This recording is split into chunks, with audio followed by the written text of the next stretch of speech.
Welcome to lesson 6 of Pattern TA Mastery. By now, you've seen how simple ABC corrections work and why the end of correction is such a powerful place to be trading from. But markets aren't always that polite. Sometimes they don't stop at an ABC. They keep overlapping and dragging out the correction. In this lesson, we're going to focus on complex corrections, especially the ABCDE pattern, the second most common type of correction. I'll show you how these structures form in real markets like the S&P and Bitcoin and apply to all markets in all time frames, how to recognize when a simple correction has failed and turned complex, and how to use that information to avoid calling the end too early and getting stopped out right before the real next big move. In this video, we're going to focus on complex corrections.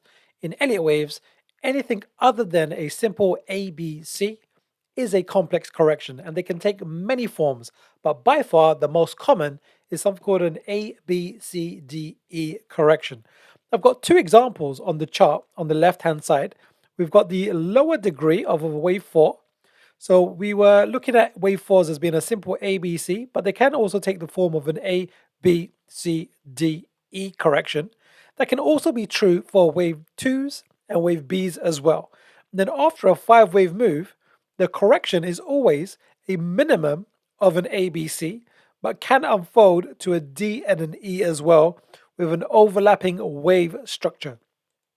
So on the right hand side, we're going to look at two examples. The top chart is the S&P 500, also known as the SPX. We can see that after a wave 3, this has come down for a simple A, B, C. And at this point in time, before we got this information, we would have assumed that this was the end of the correction because the market is in a position to complete an ABC. When the market goes up and then comes back down below the beginning of this zone here, this is that Elliott wave rule of rule number 2, or where wave 2 cannot exceed the beginning of wave 1. We would have said this looks like a wave 1, this looks like a wave 2 forming, but when it goes below this point, we go that invalidates the wave count. Something else must be occurring. What else could it be? Well, maybe it's forming a complex correction. So now the only alternative is a wave D and then a wave E to finish off a wave 4. A few key things that we're going to go into great detail on with all the trade examples is identifying the end of a wave E. Now we are going to be using momentum, Fibonacci price, Fibonacci time, and something called pattern reversal signals. Now when we have a swing high like this over here, this pivot high, when the price exceeds this high, that is a clear indication that this correction is over and that we should anticipate the market to move to new highs. With the S&P, that is what it ended up doing quite nicely. Let's take a look at another example. This is Bitcoin.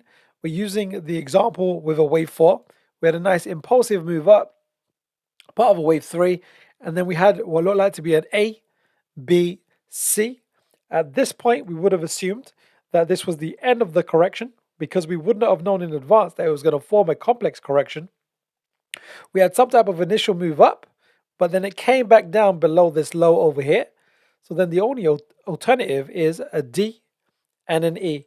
The second most common type of correction, an ABCDE correction after an ABC, and it's a complex correction because it's anything other than an ABC. But the thesis is the same, that we expect new highs to be made after the correction. So we want to be able to identify the end of complex corrections. Now, again, complex corrections can take many forms and there's many different labeling conventions. And this is where Elliott wave theory can get quite tedious and quite complicated. But we're here to make money and we want to only use the practical information. So we do not need to know the 27 different wave counts for complex corrections. We just want to know, is the market in a correction? When it's making overlapping waves, we go, yes. What happens after a correction?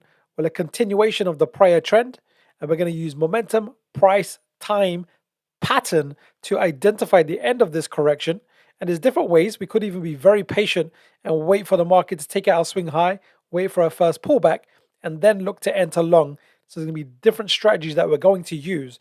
But the key thing I want you to take from this lesson is anything other than an ABC is a complex correction, and the second most common type of correction after an ABC is an ABCDE correction.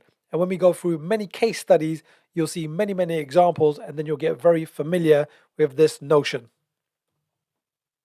So at this point, you've got the full pattern toolkit, clean 5s and 3s in bull and bear markets, multiple degrees of wave counts, the 3 Elliott wave rules, simple ABC corrections, and now complex ABCDE wave structures, the second most common type of correction. From here, your next step is to see how this pattern edge behaves over a full sequence of real trades, and then layer in the other 3 factors of the framework: price, time, and momentum, to complete the picture and to complete the edge. Before you go, if you want to see how the pattern edge actually behaves over a full run of real trades, click the first link in the description. It takes you to my FastPass simulator. You plug in your starting balance and risk per trade, and it will replay my last 100 plus live trades using the exact framework. You'll see the full equity curve play out. That includes winners, losers, and break evens, not just the highlights. That way you get a realistic feel for the journey and what this edge can and cannot do for your account size. It's historical data only, not a guarantee of future results, but is the exact edge we use on our live desk every day. When you're ready to go deeper and unlock the full 4-factor framework, pattern, price, time, and momentum, plus live trading desk for 30 days, the details are on that page. Otherwise, click through to the next lesson in this playlist and keep building your pattern mastery.